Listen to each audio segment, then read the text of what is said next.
السلام علیکم جی سامعین کلاس اسلامیات آج آپ کا 10 مئی 2025 ہے۔ آج جو ہمارا اسلامیت کا کام ہے وہ ہے عنوان، یعنی کہ آپ کا جو لیسن یا عنوان وہ ہے جی آپ کا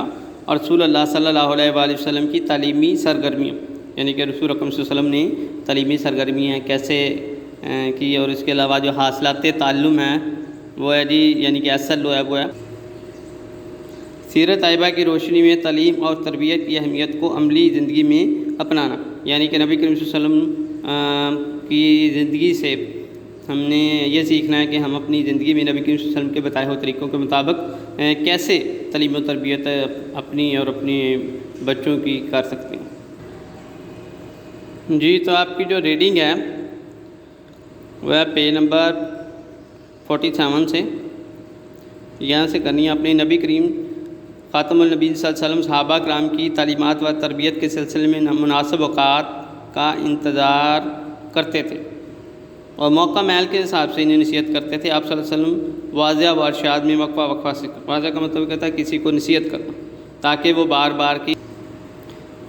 نصیحت سے اختان آ جائے، اور نبی کریم صلی اللہ علیہ وسلم نے دعوت و تبلیغ کے سلسلے میں ہر شخص کی ذہنی جو ہے وہ سطح کا خیال رکھتے ہوئے اس کے حساب سے اس کو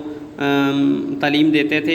اور صحابہ کرام کی حوصلہ افزائی بھی کرتے تھے۔ آپ صلی اللہ علیہ وسلم کے احکام اور عبادات کی تعلیم میں آسانی کا لحاظ رکھتے تھے، یعنی کہ بات بتاتے تھے کہ جس سے آسانی کے ساتھ لوگوں کو سمجھ آ رہی، اور اس کے علاوہ خاتون آپ صلی اللہ علیہ وسلم جو ہے وہ ایک بات کو کم از کم 3 دفعہ روایت کرتے جی 3 مرتبہ دہراتے تھے تاکہ اگلے بندے کی بات سمجھ آ جائے اور اس کے لوح قلب دل میں اتر جائے یا اس کو اچھی طرح سے سمجھ آ جائے۔ نبی کریم صلی اللہ علیہ وسلم کی جو ہے وہ تربیت و دنائی کا اعلیٰ نمونہ تھے۔ آپ صلی اللہ علیہ وسلم غلطی پر براہ راست تنبیہ نہیں فرماتے، یعنی کہ غلطی ہو جائے تو فوراً اس کو نہیں ڈانٹ دیتے تھے، ان کی حوصلہ افزائی کرتے تھے۔ اور یہ آپ کی جو ریڈنگ ہے وہ پیج نمبر جو ہے 48 سے یہاں تک اینڈ تک دونوں آخرت دونوں میں سرگرو ہو سکیں، دنیا اور آخرت دونوں میں سرگرو۔ یہ تو آپ کی ریڈنگ تھی۔ اس کے علاوہ جو آپ کا ہے جی کل جو آپ کو پتہ ہے آپ نے کویشچن کیا تھا بے مسجد نبی میں اسلام کی پہلی درسگاہ، یہ والا کویشچن کیا تھا، تو آج آپ نے اس کا تفصیلی جواب دے۔ پہلا سوال کر رہے ہیں معلم انسانیت رسول اکرم صلی اللہ علیہ وآلہ وسلم کس طرح صحابہ کرام رضی اللہ تعالیٰ عنہم کی تربیت فرماتے تھے، ٹھیک ہے۔ تو پیج نمبر 47 پہ ہے اس کا، نبی کریم صلی اللہ علیہ وسلم صحابہ کرام کی تعلیم و تربیت کے لحاظ سے مناسب اوقات کا انتظار کرتے تھے، یہاں سے شروع کرنا آپ نے، اور نصیحت جو ہے وہ بار بار نہیں کرتے تھے تاکہ نصیحت سے اکتا نہ جائیں لوگ،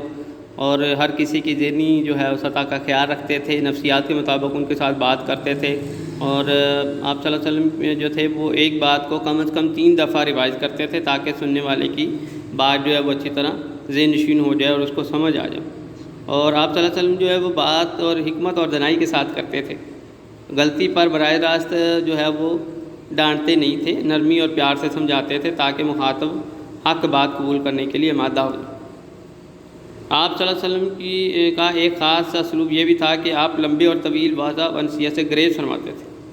اللہ تعالیٰ نے آپ کو جامعہ کلمات عطا فرمائے تھے۔ آپ خاتم النبیین صلی اللہ علیہ وسلم بڑی بڑی باتوں کو نہایت مختصر جملوں میں بیان کر دیتے تھے۔ حضور اکرم خاتم النبیین صلی اللہ علیہ وسلم کا انداز تعلیم و تربیت دلکش، دل نشین کا مطلب خوبصورت لگنا، جو دل کو اچھا لگے۔ دل کا کش کا مطلب ہوتا ہے جو ویسے دیکھنے میں اچھا لگے، اور دل نشین کا مطلب ہوتا ہے جو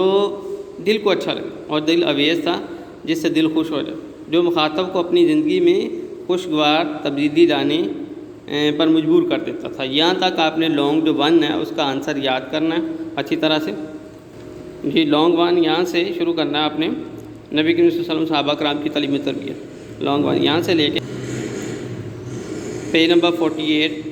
مجبور کر دیتا تھا، یہاں تک آپ نے لانگ 1 کا آنسر۔ اس کا ہوم ورک جو کرنا ہے وہ آپ نے یہ کیا آپ جانتے ہیں، یہ کویشچن بنے گا جی آپ کا اشاعت اسلام میں دار ارقم کو کیا اہمیت حاصل ہے، تو اس کا آنسر یہاں پہ لکھا، اشاعت اسلام کی ابتدا میں دار ارقم کو ایک غیر معمولی اہمیت حاصل ہوئی۔ اسلام کی ابتدائی ایام میں دین اسلام کے تحفظ